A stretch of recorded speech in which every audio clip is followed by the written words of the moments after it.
Fala, gurias, tudo bem com vocês? Depois do primeiro episódio que nós tivemos com a Keila, delegada da mulher aqui de Pato Branco, surgiu a oportunidade da gente conversar novamente sobre um assunto que a gente tinha deixado pendente na nossa primeira conversa, mais direcionada para os cuidados que a gente tem que ter como mãe com as nossas crianças. Então hoje eu recebo novamente a Keila aqui no Fala Gurias para conversar um pouco com a gente sobre esse assunto tão delicado e tão importante, que seja conversado e que seja sinalizado, né, para os pais ficarem prestando mais atenção em algumas coisas silenciosas que entram na nossa casa e a gente nem imagina. Então hoje eu recebo a Keila, um prazer, Keila, bem-vinda novamente aqui. Obrigada mais uma vez pelo convite e espero novamente que seja um encontro muito proveitoso, um encontro muito satisfatório e que possamos conversar sobre assuntos que tragam realmente muitos ensinamentos e principalmente, né, que seja algo bem descontraído, bem informal. Sabes que aquele dia na nossa conversa eu recebi muitos retornos assim do assunto que nós conversamos. Sério?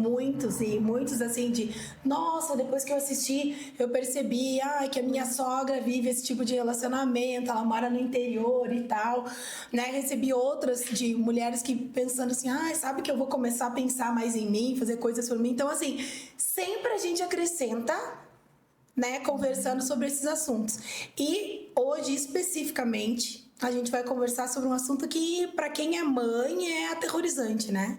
Que é como que tá entrando nas nossas casas, né? Sem a gente perceber como que tá entrando esse perigo do dia a dia, como que tá, como que tu pode falar com a gente sobre isso, sobre os cuidados que a gente tem que ter nesse sentido e como que tu vê na nossa região, né? Como que as coisas estão acontecendo. Ok, então no encontro passado nós falamos mais sobre violência contra a mulher e hoje a gente precisa conversar um pouco mais agora sobre violência contra crianças e adolescentes, que também é uma atribuição da nossa unidade. Então a Delegacia da Mulher de Pato Branco, ela também tem atribuição específica para atendimento às vítimas crianças e adolescentes, e o nosso carro-chefe, infelizmente, é a violência sexual. Quando a gente fala de violência sexual em se tratando de criança e adolescente, é um tema um pouquinho mais complicado, porque cada vez mais a violência avança de uma forma que os pais não conseguem controlar, que os pais não conseguem monitorar, principalmente aquela praticada no ambiente da internet. Então a gente sabe que a internet cada vez mais evolui, os meios de comunicação, as formas pelas quais as crianças e adolescentes interagem dentro das redes sociais e até mesmo dentro das plataformas de jogos, e precisamos estar cada vez mais atentos para nos proteger dos tipos de violência, principalmente de cunho sexual, a pedofilia que acontece dentro da internet, por intermédio de jogos online, por exemplo, que parecem inofensivos. É necessário que a gente tenha cautela em relação a isso. E a gente, como mãe, fica sempre numa apreensão, né? Porque é impossível hoje em dia as crianças não conviverem com algum grau com a internet, né? Hoje são crianças, é muito difícil de tu conseguir tirar completamente, a gente tenta limitar em algumas idades, mas são tão ardilosos esses criminosos, assim, que eles conseguem muitas vezes burlar o que a gente tenta proteger, né? Sabes que eu tenho 4 guris, né? 4 filhos. Então, meu mais velho tá com 17, o segundo tem 14 e eu tenho 2 de 11. E há uns 2 anos atrás, o meu filho, o mais velho, veio correndo falar comigo, com meu marido. Mãe, venha ver o que ensinaram no Rodrigo, que é um dos pequenos, né? Então, um colega de aula tinha ensinado para ele um site pornô, como que ele digitava, porque ainda por cima são muito fáceis, né? É muito fácil de entrar. E ele digitou, entrou e abriu aquele universo, assim, sabe? De absurdos, né? Pra vida adulta, que dirá pras crianças, né? Impróprio, totalmente impróprio. O meu filho, o mais velho, levou um susto, veio correndo, a gente foi conversar. E é um assunto que foi conversado e dito pra ele e passado na escola por colegas da mesma idade. Então, assim, a preocupação que a gente tem é justamente, assim, o que fazer, né? Se existe alguma forma, a gente sabe que tem que limitar, que tem que controlar, mas que não é fácil, né? Não, realmente não é fácil, até porque por mais que os pais limitem o conteúdo que seus filhos acessam, como você mesmo falou, eles têm acesso a outras crianças que não possuem os limites impostos pelos pais. Então, eles acabam interagindo e aprendendo por meio dos coleguinhas de aula. Ou também existe a possibilidade da criança ter o contato com conteúdo inapropriado por intermédio de jogos, de plataformas que parecem inofensivos. Então, tem aqueles joguinhos que todo mundo conhece de montar pecinha, alguns joguinhos que as crianças conversam online e dentro dessas conversas, dentro desses bate-papos e jogos, é que estão, né, infiltrados, por exemplo, pedófilos. E isso é algo real, é algo que a gente atende já com frequência aqui na unidade da Delegacia da Mulher. Situações de crianças de 5, 6, 7 anos vítimas de pedofilia que são atraídas pelas plataformas de jogos aparentemente inofensivos. Então, um jogo que é, por exemplo, indicado por uma criança de 7 anos, eu tenho um adulto lá dentro, infiltrado, disfarçado de outra criança, para atrair essas crianças para a posterior conversa fora da plataforma, para uma conversa, por exemplo, em um perfil falso de WhatsApp, um perfil falso de Instagram ou de outra rede social, para conseguir um conteúdo pornográfico dessa criança, para conseguir enviar, receber um conteúdo pornográfico dessa criança. Então, é necessário que os pais prestem atenção não só, por exemplo, em sites que as crianças acessam, mas até na própria plataforma de jogo que a criança acessa. Porque o bate-papo do jogo, geralmente, ele não é rastreável. Então, você fechou ali a janela do joguinho, você não consegue rastrear para ver o que a criança está conversando. Como a conversa, por exemplo, do WhatsApp, que fica o histórico. É muito importante que os pais acompanhem, porque só vai saber realmente quem está do outro lado depois de uma investigação criminal. E a criança não tem. Eu não sabia que não ficava registro. Não fica. A maior parte das plataformas não tem histórico. Não fica registro e é muito mais difícil de você descobrir quem está do outro lado, porque a partir do momento que você encerra aquele jogo, exclui-se todo o histórico dos participantes. Não tem como você acompanhar, a maior parte dos jogos não tem como rastrear. E são esses jogos que os pedófilos escolhem, porque são os jogos onde as crianças mais têm atração, talvez pelo layout, pela escolha de cores, do ambiente que ela está ali jogando. E é esses jogos, por exemplo, aqueles que têm que inserir créditos para você continuar no jogo, que o pedófilo atrai a criança, né, com o argumento de que se a criança, por exemplo, enviar determinado arquivo para ele em uma plataforma aleatória, como o WhatsApp, como um outro perfil, ele coloca crédito naquele joguinho.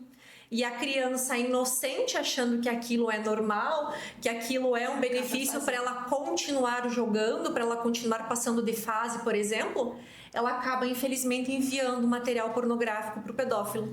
E assim começa uma rede de pedofilia com uma pessoa que está já fazendo isso há muito tempo e que é extremamente fácil para ela conversar para aquela criança.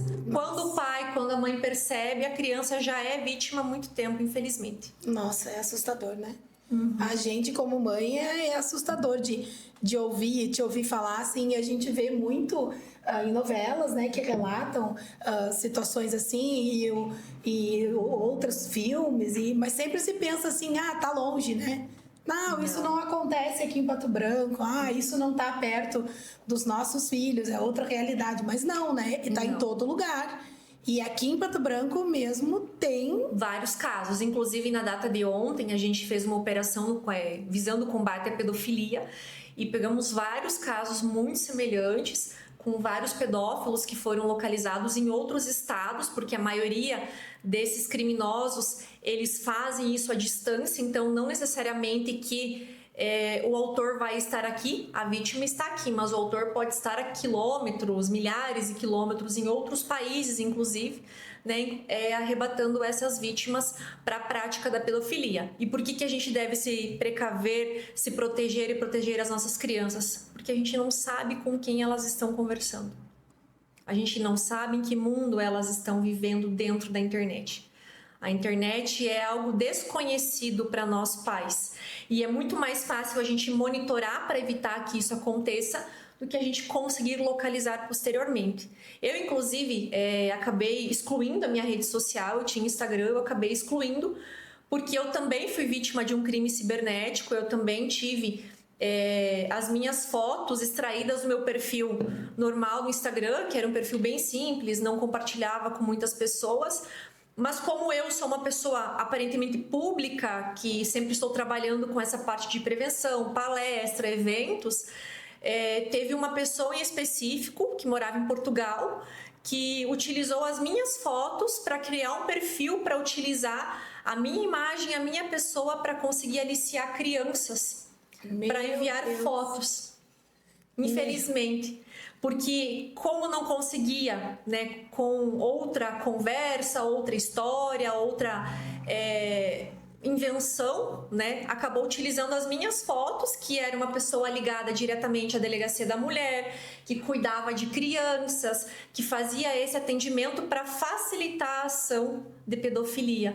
Então foi identificado posteriormente que era uma pessoa que estava em Portugal, né, foi feito todo o trabalho. Mas como me deu muito transtorno, como me deu uma dor de cabeça muito grande e tal, eu optei por excluir meu perfil e hoje eu não tenho mais perfil ativo em rede social, até para evitar, né, mais uma dor de cabeça futuramente. E isso e hoje em dia com a inteligência artificial ficou extremamente assustador. Exato. Esse é um outro caso que a gente também está atendendo com muita frequência.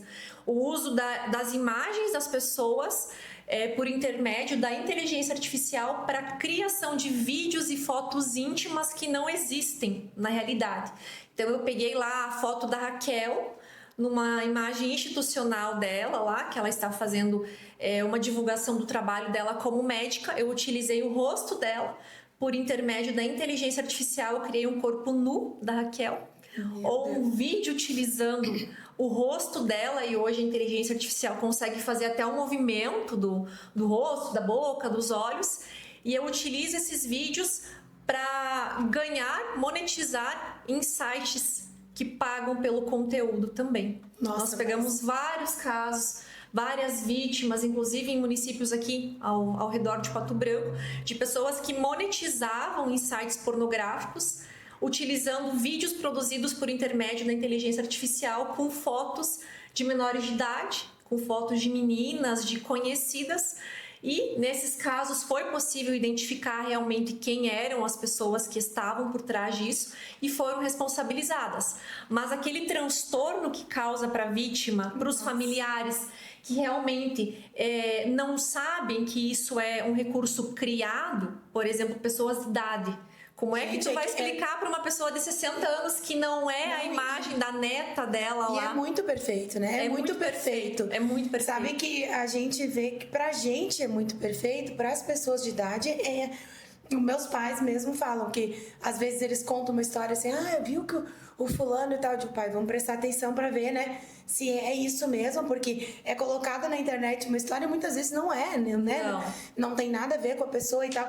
Então tu imagina o que acontece com a cabeça de um adolescente que tem a sua imagem vinculada a isso, né, e que é espalhada. A gente sabe o quanto para adolescente a imagem é importante, né, e o quanto uma pessoa consegue chantagear uma adolescente, por exemplo, com imagens dela, né? Destruir emocionalmente a pessoa. Destruir emocionalmente. É um dos piores, né? E todo mundo fala, não, mas aí é só pela internet, não consolida o toque, né, desse pedófilo, mas o dano causado é irreversível em muitas situações. Né? Com certeza. E quando praticado pela internet, hoje já é entendimento de que o estupro pode ser praticado virtualmente. Então, nós já temos a aplicação em vários casos do estupro virtual. Então, quando eu consigo comprovar que teve a prática do ato libidinoso por intermédio, por exemplo, de uma transmissão de webcam ou de uma chamada de vídeo, eu consigo configurar também o estupro virtual. Né? É um caso que ainda está começando a ser aplicado pelos tribunais superiores, pelo Supremo Tribunal de Justiça, mas hoje eu já consigo dar uma efetividade na punição dessas pessoas de uma forma melhor, né? Uma pena maior, não só o crime de compartilhamento, distração de imagens, mas também o próprio estupro virtual.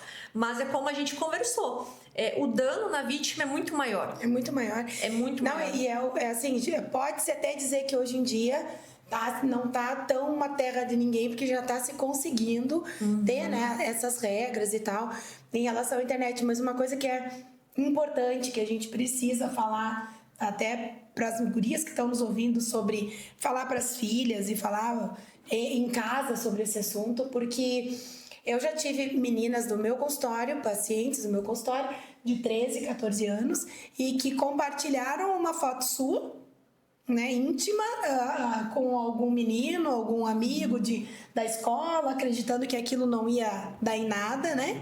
E o dano que aquilo causa, o transtorno que aquilo causa na vida dessa menina e irreparável, né? Então, são coisas que em alguns momentos a gente vê até meninas que se desequilibram completamente com isso, né? E é importante se conversar sobre isso. Eu sempre falo nas consultas aqui, eu falo para as meninas, eu digo, gente, não se pediu uma foto, se pediu uma foto nua, isso não é uma coisa que se pede, não é normal de um relacionamento alguém pedir uma foto tua, né? E as meninas, às vezes, até por vaidade, acabam fazendo, né? Ou até mesmo para querer agradar o parceiro. Né? Ai, me manda uma foto, senão a gente vai terminar. Me manda uma foto, senão eu vou ficar chateada contigo ou vou ficar com outra pessoa. Então, é necessário ensinar as meninas a ter um amor próprio para elas não precisarem se humilhar a ponto de enviar uma foto íntima para o companheiro para manter a atenção, a atração dele por ela. Porque naquele momento eles ainda estão se relacionando, mas a gente tem que lembrar que eles podem não se relacionar mais lá na frente.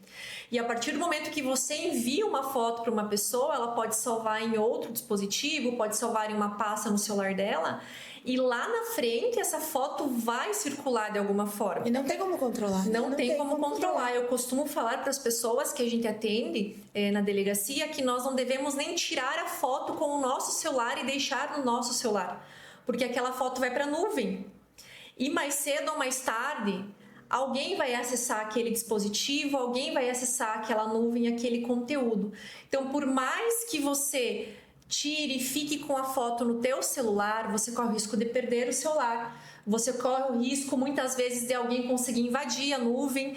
Você corre o risco, muitas vezes, de alguém ter acesso e essa foto circular e você passar por um transtorno, um constrangimento gigantesco. Né? Se você tem uma imagem que você gostaria muito de preservar, não tire foto íntima. Não mande foto íntima para as pessoas. Não tire nem para guardar. Nem para guardar, não tire. Não precisa. Olhe no espelho, né? Se admire, veja o quão linda você é, mas não registre isso. Porque a tua intimidade é o que você tem de mais precioso. O teu corpo é o que você tem de mais precioso. Não é necessário você expor isso para outra pessoa como sinal de que você gosta dela, como sinal de que você está encantado por ela. Se a pessoa realmente gosta de você, ela não vai colocar a tua dignidade em risco, ela não vai colocar a tua imagem em risco, a tua saúde mental em risco. A pessoa que te pede isso, com certeza não gosta de você. Com certeza é uma pessoa que não se importa com você, porque ela está expondo a tua integridade emocional em risco, ela está expondo a tua imagem para outras pessoas. E a gente atende diariamente fotos, situações onde fotos são vazadas, onde as vítimas chegam para nós lá em estado emocional muito abalado, que chegou ao conhecimento dos pais, chegou ao conhecimento dos avós, chegou ao conhecimento dos familiares, da rede social de amigos. Então, assim, a foto para mim pode não significar nada. Tudo bem, vai passar. Mas o transtorno, o constrangimento para a família é algo muito maior. Porque você acaba decepcionando muitas vezes aquelas pessoas que você ama pela exposição daquele registro da intimidade sexual, infelizmente. Sim. E isso acaba se tornando uma prática, e a gente vê que mesmo dentro das escolas, né, e não todo ano eu ouço alguma história diferente da escola dos meus filhos e todas as outras escolas. E a gente precisa falar sobre esses assuntos e desmistificar um pouco os perigos que existem, porque ainda tem muita gente assim, não, Pato Branco é uma cidade muito tranquila, né? Aqui as coisas não acontecem, não tem perigo e tal. E esse perigo é real, né, Keila? Então, além dele ser real na internet, ele é real hoje em dia também nas ruas, né? Então a gente tem que ter esse cuidado de orientar os filhos, aquele papo de não fale com estranhos é muito importante, né? Não é uma coisa de antigamente, minha mãe fica querendo que eu fale com os outros, não beba no copo do estranho. Verdade. Né? Eu ouvi isso a minha vida inteira, não aceite bebida de quem você não conhece e tal. E isso hoje em dia tá ainda muito, ou até mais do que era quando a gente era criança, né? Quando eu era adolescente, que me falavam, não aceite bebida do copo de alguém. E isso tem aqui, né? Tem. A gente vê esses tipos de crime dentro dos adolescentes, das bebidas, das meninas que são... Tem vários casos que a gente atende, já atendeu bastante no passado, por isso nós intensificamos o trabalho de prevenção, que é aquele relacionado ao consumo e ingestão de bebidas alcoólicas pelos adolescentes. A gente sabe que a legislação fala que menor de 18 anos não pode ingerir bebida alcoólica, mas na prática não é isso que acontece, porque muitas vezes as pessoas acabam fornecendo lá no ambiente onde estão, o maior pega a bebida alcoólica e fornece para o menor. Não tem como nós controlarmos 100% isso, né? Não tem como o Estado fiscalizar 100% das festas, das baladas, mas a gente tenta trabalhar a prevenção para que essa pessoa que esteja nesse local seja consciente de que o copo dela não deve ficar num local onde muitas pessoas têm acesso, de que ela não deve ir ao banheiro e deixar o copo dela num local sem ninguém estar vigiando. Por quê? Porque nós já atendemos casos de pessoas que foram violentadas, de meninas que foram estupradas, após ingerir uma substância que ela não sabia qual era e que estava no seu copo. Né? E também até pelo próprio fato de ingerir um pouco além do que o seu organismo suporta de álcool. Então a gente sabe que todo mundo tem um limite, cada corpo reage de uma forma a determinada quantidade de álcool ingerida, mas se você passar do teu limite, alguma consequência o teu corpo vai apresentar. Então, mesmo não tendo nenhum tipo de substância entorpecente no teu copo, se você se embriagou demais, vai chegar uma hora que você vai acabar entrando num estado de sonolência. E é nesse momento onde aquela pessoa que é mal intencionada, ela vai se aproveitar. Muitos casos de abuso sexual com meninas novas, jovens, a gente atende relacionado a esse consumo excessivo de álcool. Então, muitas vezes, elas não lembram do que aconteceu no dia seguinte. Elas só relatam, eu lembro até tal parte, aí você vai fazer todo um trabalho investigativo, né, através de imagens e câmeras de segurança, e você verifica que a pessoa ingeriu uma quantidade excessiva de álcool, que ela saiu daquele estabelecimento com pessoa X, aí a partir desse momento que você consegue identificar que ela passou do limite e a pessoa que estava com ela passou do limite também, já partindo para o lado criminoso, que é o próprio abuso sexual em si. Tudo bem, você consegue responsabilizar a pessoa que fez isso, mas e o dano que a pessoa que sofreu carrega para sempre? O dano é irreversível. De você manter uma relação que você não queria ter, de você muitas vezes ser contaminada por uma doença ou engravidar, por uma relação não consensual e que poderia ter sido evitada. E isso tem que ser conversado muito com as meninas da bebida, de tudo isso, e também do básico, né, Keila? Que se tu não quer e alguém te força aquilo, isso é um crime. Com certeza, é um estupro. Independente da idade que aquela pessoa tem, né? Então, assim, eu vejo muitas meninas que dizem, mas eu não queria, mas aí, sabe, fica naquela... talvez, e elas acabam se convencendo de que elas permitiram, sabe? Assim, eu acho que eu que deixei. Não, no momento que existe algum manifesto de não querer, se aconteceu alguma coisa da outra parte, é abusivo. Com certeza.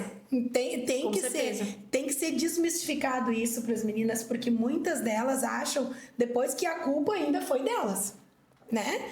Fui eu que deixei, eu que acabei cedendo, e elas encaram aquilo como uma culpa própria, não levam para frente isso, não que vá mudar alguma coisa em relação a outra pessoa, mas vai mudar em relação a ela própria, né? Porque trabalhar que não foi porque quis e que a culpa não é dela, muda muito o prognóstico futuro da vida sexual dessa mulher. Que a gente sabe que toda vez que eu falo com as meninas, que eu dou orientação do início da vida sexual, que eu geralmente converso cedo, quando as mães me trazem, a gente sempre conversa sobre esses assuntos, eu digo, olha, cada mulher tem o seu tempo para isso acontecer. né? Então o teu tempo vai ser diferente do tempo da tua amiga, que vai ser diferente, né?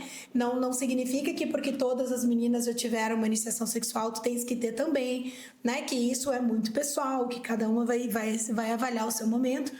Mas a gente ainda vê muitas cedendo e tendo porque todas já tiveram, ou por aquele papo que a gente falou, que tu falaste muito bem antes, do tipo, se tu não fizer, então, né, se tu não transar comigo é porque tu não me ama, porque a fulana faz. Para ser aceita. Exatamente. Então, para ser aceita num contexto, para ser aceita naquele grupo e pertencer àquele grupo onde todo mundo faz isso, né? E isso tem que ser falado porque existe. Com certeza. Isso existe, por mais que a gente ache que no nosso meio não, isso existe bastante e tem que ser conversado, né? Com certeza, não só para meninas, mas para meninos também, né? Também. Para meninos. E quando a gente fala do pessoal mais jovem, o pessoal mais adolescente, é aquilo que tu falou. Eles têm muito essa necessidade de ser aceito pelo grupo que eles estão. Então, se eu fumo pod e você não fuma, você não serve para andar comigo. Eu não saio com você porque você não bebe bebida alcoólica. Então, assim, eles têm muito essa necessidade de precisar ser aceito onde eles estão. Pertencimento, né? Pertencimento. E é nessa situação que eles acabam fazendo muitas coisas que eles não querem, né? Utilizando entorpecente, mantendo uma relação sexual não desejada para se sentirem aceitos. E esse é um problema que vai muito além do físico, vai no psicológico. Total. Então você vai deixar de ter uma vida sexual saudável, algo prazeroso, para você se sentir aceito. Isso vai refletir lá na frente, vai refletir num eventual relacionamento, num casamento talvez infeliz para aquela menina, para aquela mulher, porque ela aprendeu que ela tem que aceitar o que vem para ela e não o que faz feliz. E aí planta aquela sementinha do que a gente conversou no outro dia, né? Que ela planta a sementinha de que ela tem que aceitar tudo, e aí depois ela acaba tendo relacionamentos abusivos uma vida toda, e ela acaba aceitando aquilo como normal, como se ela fosse merecedora só daquilo, né? E achando que ela que tem o dedo podre para escolher relacionamento. Nossa, isso a gente ouve direto, né? Exato. Não sei escolher, né? E isso são traumas que vêm se trazendo de muito tempo. E a iniciação sexual ruim, eu sempre falo assim, que a iniciação sexual ruim, ela traz traumas muitas vezes pro resto da vida. São mulheres que depois não conseguem ter, né, uma vida sexual prazerosa, que tem muitos traumas, muitas dificuldades, porque elas tiveram um início ruim, elas tiveram um início cheio de culpa. Muitas vezes, por exemplo, pais que tratam isso com muito tabu, com muita culpa, né? As meninas que acabam começando uma vida sexual, às vezes até com consentimento, se sentem muito culpadas e carregam essa culpa uma vida toda e tem uma vida sexual muito ruim posterior, né? Então, eu falo que das consequências de uma relação sexual mal escolhida, né? De uma relação sexual até desprotegida, né? Porque às vezes se preocupa tanto, né? Não, é só para não engravidar. Mas e o emocional? Com certeza. E o dano que fica, sabe? Com certeza. Quando eu tava na residência lá em Porto Alegre, ainda a gente atendia vítimas de estupro, né? De abuso. E a preocupação, claro, tem que ter essa preocupação, era muito grande em relação, assim, das medicações, né? Todos os medicamentos contra o HIV, e vacinar, e fazer tudo possível pensando em doenças, né? E pensando em gravidez. E eu sempre falava assim, gente, pouco se faz pro emocional dessa mulher que tá aqui totalmente vulnerável, que acabou de sofrer um abuso, né? E tá todo mundo muito naquele automático de vamos evitar as doenças, vamos evitar não sei o quê. Claro que tem que ser feito isso, mas tem que se cuidar dessa mulher com outro olhar, né? Com certeza. E a gente tem que lembrar também que ela vai passar esse tipo de experiência para os seus filhos, para os seus netos. Então, uma pessoa que teve uma vida sexual infeliz, ela vai achar que isso é normal, e quando seu filho, seu neto, a gente pega bastante situação assim, quando tem casos de abuso envolvendo crianças que convivem com pais, com avós que tiveram um relacionamento ruim, eles acabam por não dar valor, não dar atenção a esse abuso sofrido pelos filhos, porque eles acharam que era normal, Se com eles foi normal dessa forma, então o meu filho, o meu neto, a minha filha, a minha neta também tem que ver isso como normal. Se o meu esposo abusou do meu neto, da minha neta, ele tem que entender como normal, porque eu também fui abusada lá atrás. E no meu tempo ninguém fez nada, então não vou fazer nada agora também.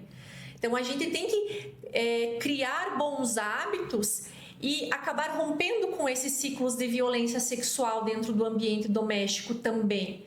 Porque não é normal você ter relações não desejadas, independente de ser criança, adolescente ou adulto.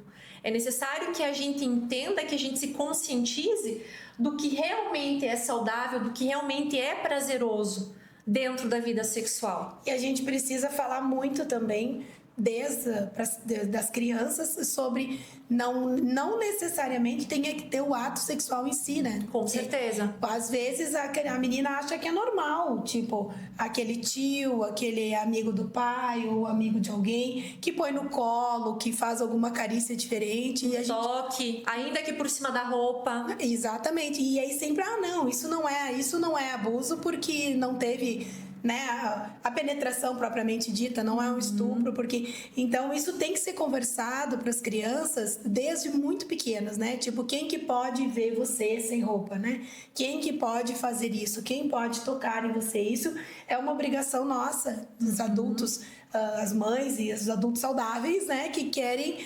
orientar essas crianças para não viverem isso, porque assim, o perigo está em qualquer lugar. Com certeza.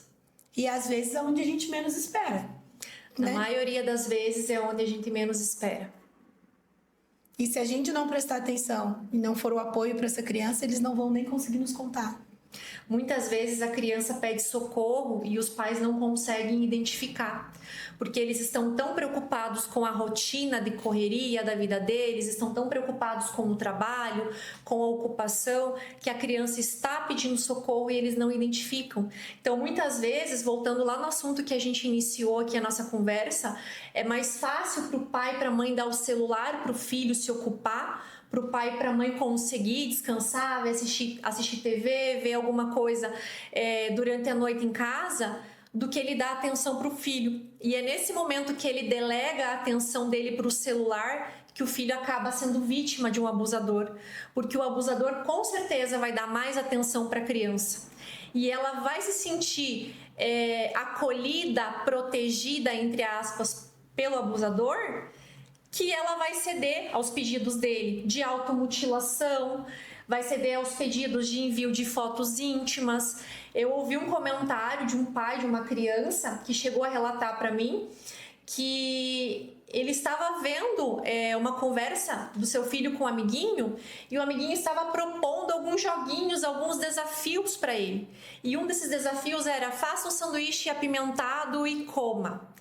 Aí o pai olhou aquilo e falou: peraí, mas se ele tá me propondo isso pro meu filho, daqui a pouco ele tá propondo pro meu filho se cortar, se mutilar. Sim. Então, assim, a gente precisa estar atento, precisa estar cada vez mais vigilante, né, cuidando de tudo aquilo que os nossos filhos estão acessando, estão vendo, para que a gente não tenha uma decepção lá na frente, ou para que a gente não seja mais uma vítima. Kelly, aí aproveitando assim esse momento agora, o que tu daria de dica para quem está nos assistindo sobre esses sinais? Porque às vezes a criança demonstra e aí, como tu mesmo me disseste, os pais não percebem, né? Talvez vocês tenham essa habilidade em perceber, nos dá uma dica de alguns sinais, algumas coisas que possa, para nós como mães, acender um alerta, assim, sabe? Em primeiro lugar, né, sempre dar atenção para o filho, não substituir a atenção do pai e da mãe pelo celular. Então, se o teu filho precisa de atenção, você deve dar a tua atenção, não delegar a atenção para um dispositivo eletrônico. Em segundo lugar, é necessário que se observe sempre o que o filho está mexendo no celular, no computador. É necessário que, mesmo sabendo que ele está jogando, ver o que ele está jogando, ver o bate-papo que ele está ali no celular, no joguinho. Tem alguns jogos que têm a possibilidade de desativar o bate-papo, né, para que a criança não converse online com outras pessoas, mas ainda assim, sempre interessante monitorar. Tem aplicativos específicos onde o pai consegue monitorar o que o filho está mexendo no celular, né? E, né, constantemente, com frequência, pegar aquele aparelho, ver tudo que tem naquele dispositivo, se foi tirado alguma foto, o que está na lixeira, né, das imagens, o que está na nuvem, para ver se aquela criança acabou enviando algum arquivo indesejável para um terceiro, se ela tem alguma conversa com algum terceiro, olhar os contatos para ver se realmente são contatos de pessoas conhecidas, se são pessoas desconhecidas, e sempre desconfiar. O pai e a mãe sempre tem que desconfiar daquilo que a criança está manuseando, daquilo que a criança está mexendo.